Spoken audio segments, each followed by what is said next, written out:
Sinibingelele sinimukele babukeli. Nazi sihamba phambili ngalesikhathi.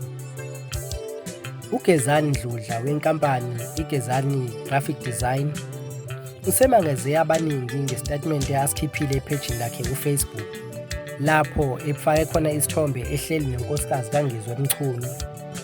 Wasebhala ethi ukhululeke Ngizwe mfoka amacingwane, uma kwenzeka uboshwa unkosikazi wakho uzobe selezandleni eziphephile. Uzokhumbula ke mbukeli ukuthi uNgizwe umfoka Mchunu usekhiphe isaziso sokuthi mhla ka-11 uJulayi okuyobe kunguSunday uzobe ekhuluma nezwe ethula inkulumo elwisana nokuboshwa kwaloyo wayengupresident waseNingizimu Afrika umnumzane uJacob Zuma njengoba eboshiwe.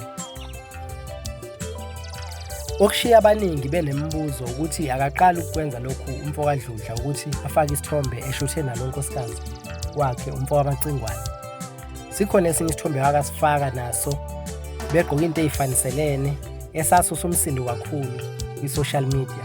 Abantu basala beyibuza okuningi ukuthi kungenzekani ukuthi umfoka Dludla udla umfoka amacingwane izithende kumuntu wakhe. Ungasitshela nawe ukuthi kuphi okucabangayo ngalolu daba. Ushaye u-like, ushare, ukhulume nabanye. Zingakho-ke siziphethe ngalesikhathi samanje. Danki, ngiyabonga.